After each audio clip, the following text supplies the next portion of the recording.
সকলকে জয়গুরু। আপনি কখনো কি ভেবেছেন একজন মানুষকে লক্ষ লক্ষ মানুষ কেন ঠাকুর বলে ডাকে? কেন কেউ তাকে ভগবান বলেন, কেউ বলেন অবতার, আবার কেউ বলেন তিনি ছিলেন একজন যুগপুরুষ, একজন অসাধারণ মানব দরদী। কিন্তু আসল প্রশ্নটা এখানেই। প্রশ্নটা শুধু বিশ্বাসের নয়, প্রশ্নটা সত্যের। যদি তিনি সাধারণ মানুষই হন, তবে তার কাছে এত মানুষ কেন জীবনের দিশা পেল? আর যদি তিনি ভগবানের অবতার হন, তাহলে তার প্রমাণ কি? প্রিয় দর্শকেরা, আজকের এই আলোচনা কোনো তর্ক বিতর্কের জন্য নয়, কোনো অন্ধবিশ্বাস প্রচার করার জন্যও নয়। আজ আমরা শুধু একটি সত্যকে খুঁজে দেখব। শ্রী শ্রী ঠাকুরের নিজের বাণী, তার জীবন এবং তার দর্শনের আলোকে বোঝার চেষ্টা করব তিনি আসলে কে ছিলেন। তাই আমি আপনাদের কাছে একটাই অনুরোধ করব, ভিডিওটি একেবারে শেষ পর্যন্ত দেখবেন, কারণ হয়তো আজ আপনার বহুদিনের একটি প্রশ্নের উত্তর আপনি নিজেই খুঁজে পাবেন। চলুন প্রথমেই একটি খুব সহজ কিন্তু অত্যন্ত গভীর প্রশ্ন দিয়ে শুরু করি। আমরা কাউকে ভগবান বলি কেন? কোনো মানুষ নিজেকে ভগবান বলে দাবি করলেই কি তিনি ভগবান হয়ে যান? নাকি একজন মানুষের কথা, তার কাজ, তার ভালোবাসা এবং তার জীবন যখন হাজার হাজার লক্ষ লক্ষ মানুষের জীবনে আলো জ্বালিয়ে দেয়, তখন মানুষ তার মধ্যে ভগবানের স্পর্শ অনুভব করে? সনাতন ধর্মে ভগবান শব্দটির অর্থ শুধু অলৌকিক শক্তি নয়। ভগবান মানে যিনি মানুষের মনে প্রেম জাগান, সত্য জাগান, জ্ঞান জাগান, কল্যাণ জাগান আর ঈশ্বরের অনুভূতি জাগিয়ে দেন। এই কারণে সনাতন ধর্মে ভগবানকে শুধু আকাশে বসে থাকা কোনো অদৃশ্য শক্তি হিসেবে ভাবা হয় না, তিনি মানুষের মধ্যেও প্রকাশিত হতে পারেন। শ্রীমদ্ ভগবদ্গীতায় ভগবান শ্রীকৃষ্ণ অর্জুনকে বলেছিলেন, যদা যদা হি ধর্মস্য গ্লানি ভবতি।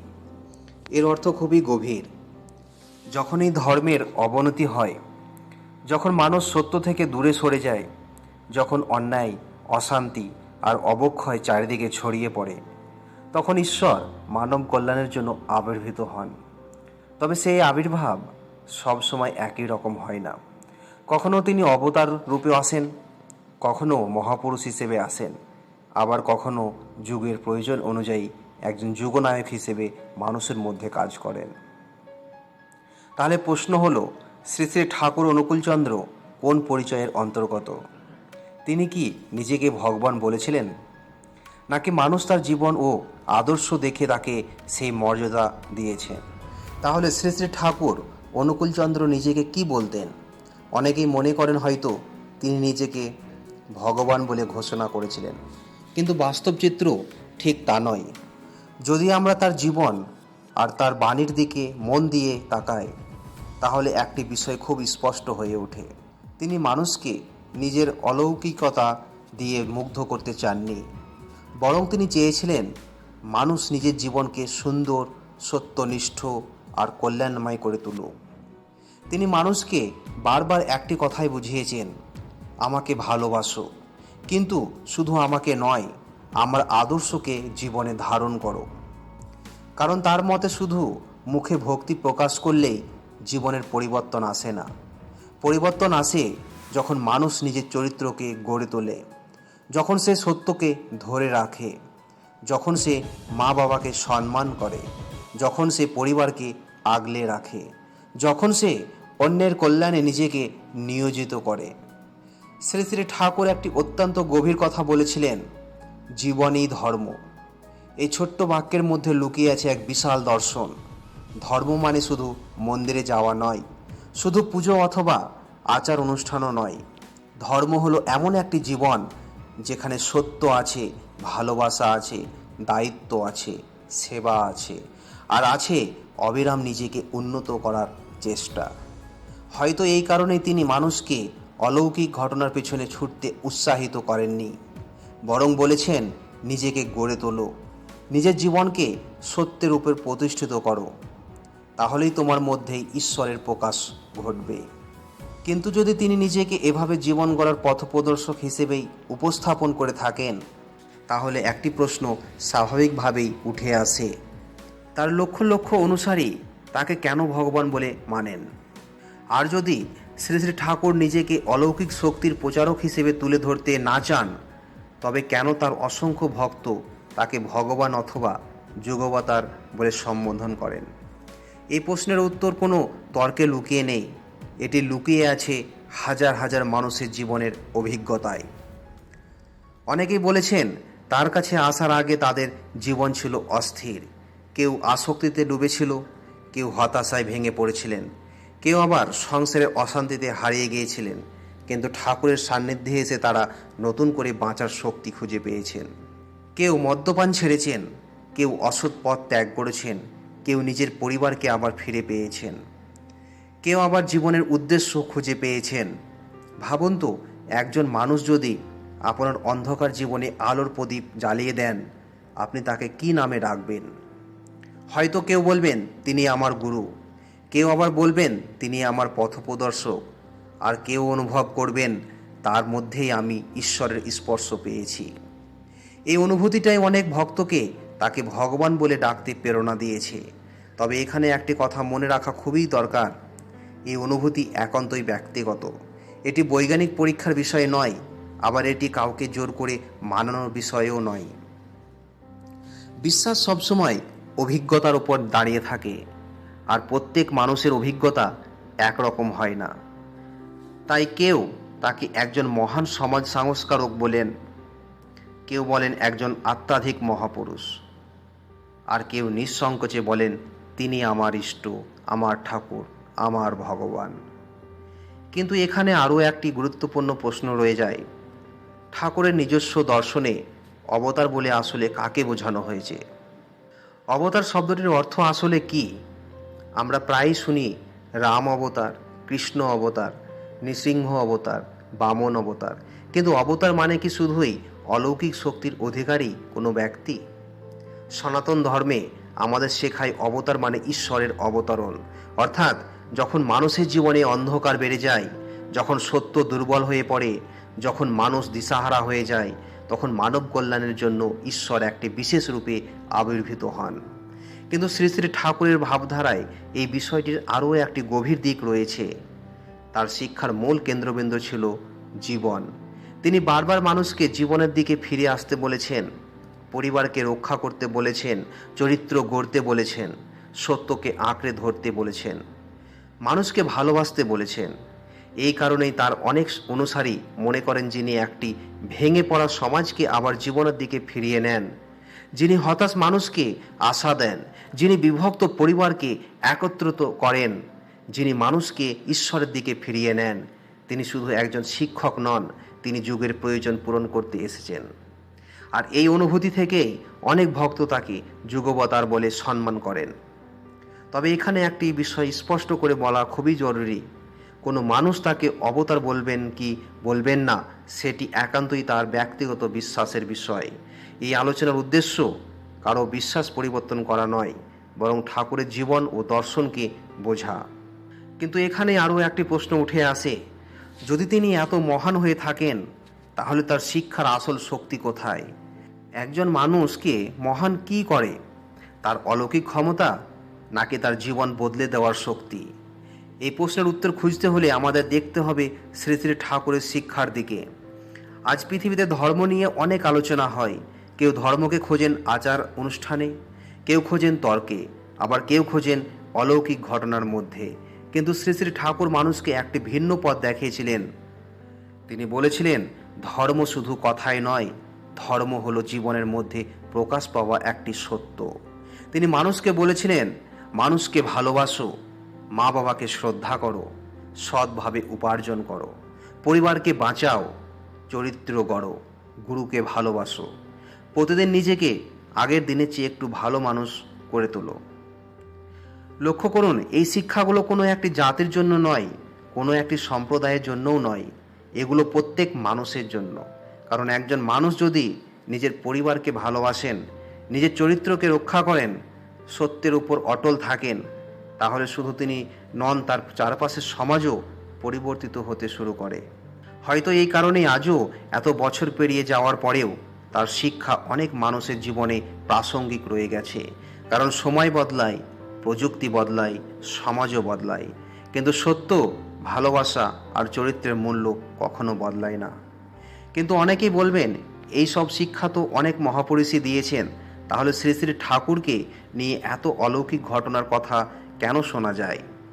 সত্যিই কি অলৌকিক ঘটনায় কারো মহত্বের সবচেয়ে বড় প্রমাণ? অলৌকিক ঘটনায় কি একজন মহাপুরুষের পরিচয়? শ্রী শ্রী ঠাকুরকে নিয়ে অনেক ঘটনার কথা শোনা যায়। কেউ বলেন তার আশীর্বাদে রোগ ভালো হয়েছে, কেউ আবার বলেন অসম্ভব পরিস্থিতি হঠাৎ পাল্টে গিয়েছে, আবার কেউ বলেছেন মৃত্যুর মুখ থেকে ফিরে এসেছেন। এইসব ঘটনা যারা নিজের জীবনে অনুভব করেছেন তাদের কাছে এগুলো অত্যন্ত বাস্তব। তাদের বিশ্বাসকে অসম্মান করার কোনো কারণ নেই। কিন্তু একজন নিরপেক্ষ অনুসন্ধানী হিসেবে আমাদের আরও একটি প্রশ্ন করতেই হয়, এই ঘটনাগুলো কি ঐতিহাসিকভাবে বা বৈজ্ঞানিকভাবে সবার কাছে একইভাবে প্রমাণ করা সম্ভব? সম্ভবত না। কারণ অলৌকিক অভিজ্ঞতা বেশিরভাগ ক্ষেত্রেই ব্যক্তিগত। যিনি অনুভব করেছেন তার কাছে তা সত্য, কিন্তু যিনি অনুভব করেননি তার কাছে তা প্রশ্ন থাকতেই পারে। তাহলে একজন মানুষকে বিচার করার সবচেয়ে বড় মাপকাঠি কি? তিনি কত অলৌকিক ঘটনা ঘটিয়েছেন, নাকি তিনি কত মানুষের জীবন বদলে দিয়েছেন? ভাবুন, একজন মানুষ যদি একজন মদ্যপকে সৎ মানুষ করে তোলেন, একটি ভেঙে যাওয়া পরিবারকে আবার এক করে দেন, একজন হতাশ মানুষকে বাঁচার আশা ফিরিয়ে দেন, তাহলে এটাও কি একটি অলৌকিক পরিবর্তন নয়? হয়তো এটাই ছিল শ্রী শ্রী ঠাকুরের সবচেয়ে বড় অলৌকিকতা, মানুষকে নতুন জীবন দেওয়া, মানুষকে নিজের মধ্যে লুকিয়ে থাকা ভালো মানুষটিকে খুঁজে পেতে সাহায্য করা। আর সেই কারণেই আজও অসংখ্য মানুষ তাকে শ্রদ্ধার সঙ্গে স্মরণ করেন। কিন্তু এখানে আরও একটি গভীর প্রশ্ন রয়েছে, শ্রী শ্রী ঠাকুরের কাছে ঈশ্বর আসলে কে? তিনি ঈশ্বরকে কিভাবে দেখতেন শিখিয়েছিলেন? আমরা প্রায়ই ঈশ্বরকে খুঁজি দূরে।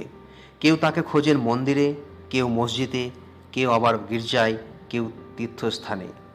কিন্তু শ্রী শ্রী ঠাকুর মানুষকে একটি ভিন্ন দৃষ্টিভঙ্গি দিয়েছিলেন। তার দৃষ্টিতে ঈশ্বর শুধু পূজার বিষয়ই নন, ঈশ্বর হলেন জীবনের সত্য। যেখানে সত্য আছে সেখানে তার প্রকাশ, যেখানে ভালোবাসা আছে সেখানে তার স্পর্শ, যেখানে নিঃস্বার্থ সেবা আছে সেখানে তার উপস্থিতি। ভাবুন, একজন ক্ষুধার্ত মানুষকে আপনি অন্ন দিলেন, একজন অসহায় মানুষের পাশে দাঁড়ালেন, একজন দুঃখী মানুষকে সান্ত্বনা দিলেন। এই কাজগুলোর মধ্যে ঈশ্বরের অনুভব লুকিয়ে আছে। তাই তিনি শুধু ধর্ম পালনের কথা বলেননি, তিনি বলেছেন ধর্মকে জীবনের মধ্যে বাঁচিয়ে তুলতে। যখন মানুষ সত্যবাদী হয়, যখন সে তার মা বাবার সম্মান রক্ষা করে, যখন সে তার পরিবারকে ভালোবাসে, যখন সে অন্যের কল্যাণে নিজেকে নিয়োজিত করে, তখনই তার জীবনে ঈশ্বরের প্রকাশ ঘটে। হয়তো এই কারণেই অনেক মানুষ তার সান্নিধ্যে এসে শুধু একজন গুরুকে দেখেননি, তারা অনুভব করেছেন একটি জীবন্ত আদর্শকে, একটি এমন জীবনকে যেখানে কথা ও কাজের মধ্যে কোনো পার্থক্য ছিল না। কিন্তু এখনও একটি শেষ প্রশ্ন বাকি, তাহলে শ্রী শ্রী ঠাকুর আসলে কে ছিলেন? তিনি কি একজন সমাজ সংস্কারক, একজন আধ্যাত্মিক মহাপুরুষ, নাকি ভক্তদের বিশ্বাস মতে ভগবানের অবতার? এতক্ষণ আমরা শ্রী শ্রী ঠাকুরের জীবন, তার শিক্ষা এবং তার দর্শন নিয়ে আলোচনা করলাম। এখন এসে পৌঁছেছি সেই প্রশ্নে, যে প্রশ্ন হয়তো আপনার মনেও অনেক দিন ধরে ঘুরছে, শ্রী শ্রী ঠাকুর অনুকূলচন্দ্র আসলে কে ছিলেন? এই প্রশ্নের একটি শব্দে উত্তর দেওয়া সম্ভব নয়, কারণ উত্তরটি নির্ভর করে আপনি তাকে কোন দৃষ্টিভঙ্গি থেকে দেখছেন তার উপর। আপনি যদি একজন ইতিহাসবিদ হন, তাহলে হয়তো বলবেন তিনি একজন আধ্যাত্মিক নেতা, একজন সমাজ সংস্কারক আর মানুষ গড়ার একজন অসাধারণ কারিগর। আপনি যদি একজন মনোবিজ্ঞানী হন, তাহলে হয়তো বলবেন তিনি মানুষের চিন্তা, আচরণ ও জীবনধারা পরিবর্তনের অসাধারণ ক্ষমতা রাখতেন। আর আপনি যদি তার একজন ভক্ত হন, তাহলে আপনার উত্তর হতে পারে, তিনি আমার ইষ্ট, তিনি আমার ঠাকুর, তিনি আমার ভগবান। কিন্তু আপনি যদি একজন নিরপেক্ষ অনুসন্ধানী হন, তাহলে হয়তো আপনি বলবেন, আমি আগে তার জীবন জানব, তার বাণী পড়ব, তার আদর্শকে বোঝার চেষ্টা করব, তারপর নিজের সিদ্ধান্ত নিজেই নেব। হয়তো এটাই সবচেয়ে সুন্দর পথ, কারণ সত্য কখনো ভয় পায় না প্রশ্নকে, আর প্রকৃত বিশ্বাসও অন্ধভাবে জন্ম নেয় না। সে জন্ম নেয় জানা, বোঝা আর অনুভবের মধ্য দিয়ে। তাহলে হয়তো সবচেয়ে গুরুত্বপূর্ণ প্রশ্নটি আর এটি নয় যে তিনি ভগবান ছিলেন কিনা, বরং প্রশ্নটি হলো তার শিক্ষা আমাদের জীবনকে কতটা পরিবর্তন করতে পারছে। একবার চারদিকে তাকিয়ে দেখুন, আজ মানুষের হাতে প্রযুক্তি আগের যে কোনো সময়ের চেয়ে বেশি, কিন্তু মনের শান্তি কি বেড়েছে? পরিবার আছে কিন্তু অনেক পরিবারের সম্পর্ক নেই। বন্ধু আছে কিন্তু অনেক মানুষ ভীষণ একাকী। জ্ঞান বেড়েছে কিন্তু প্রজ্ঞা কি সবসময় বেড়েছে?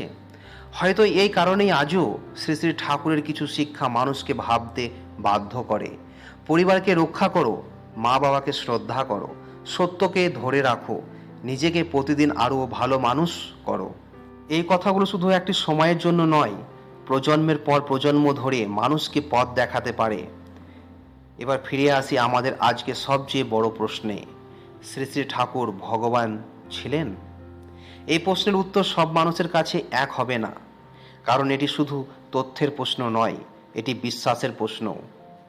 কেউ তাকে ভগবানের অবতার হিসেবে মানেন, কেউ তাকে একজন যুগপুরুষ হিসেবে দেখেন, আবার কেউ তাকে একজন আধ্যাত্মিক গুরু ও সমাজ সংস্কারক হিসেবে মূল্যায়ন করেন। কিন্তু হয়তো একটি বিষয় নিয়ে আমরা অনেকেই একমত হতে পারি, তিনি অসংখ্য মানুষের জীবনে গভীর প্রভাব ফেলেছেন। অনেক মানুষ তার শিক্ষায় জীবনে নতুন অর্থ খুঁজে পেয়েছেন। তাই হয়তো সবচেয়ে গুরুত্বপূর্ণ প্রশ্নটি এটি নয় যে আমরা তাকে কোন নামে ডাকি, বরং প্রশ্নটি হলো আমরা তার শিক্ষা থেকে কি শিখলাম, আমাদের জীবনে কতটা সত্য এলো, কতটা ভালোবাসা এলো, কতটা মানবিকতা এলো। বন্ধুরা, আজকের আলোচনার উদ্দেশ্য কাউকে জিতিয়ে দেওয়া বা হারিয়ে দেওয়া ছিল না। উদ্দেশ্য ছিল জানার চেষ্টা, ভাবার চেষ্টা আর নিজেকে প্রশ্ন করার চেষ্টা। আপনি তাকে ভগবান বলুন, অবতার বলুন, যুগপুরুষ বলুন, অথবা একজন অসাধারণ মানুষ বলুন, আপনার মতামত আপনার নিজস্ব। কিন্তু যদি তার জীবন ও বাণী আপনাকে একটু ভালো মানুষ হতে প্রেরণা দেয়, তাহলে সেই শিক্ষার মূল্য অস্বীকার করা কঠিন। আপনার মতামত অবশ্যই কমেন্টে জানান। আপনি শ্রী শ্রী ঠাকুর অনুকূলচন্দ্রকে কিভাবে দেখেন? আপনার যুক্তি ও অনুভূতি সবার সঙ্গে ভাগ করে নিন। যদি এই আলোচনাটি আপনার ভালো লেগে থাকে তাহলে ভিডিওটিতে একটি লাইক দিন, চ্যানেলটি সাবস্ক্রাইব করুন আর প্রত্যেকের মধ্যে এটি শেয়ার করে দিন। সকলে ভালো থাকবেন এবং আমাদের সঙ্গে থাকবেন। জয় গুরু।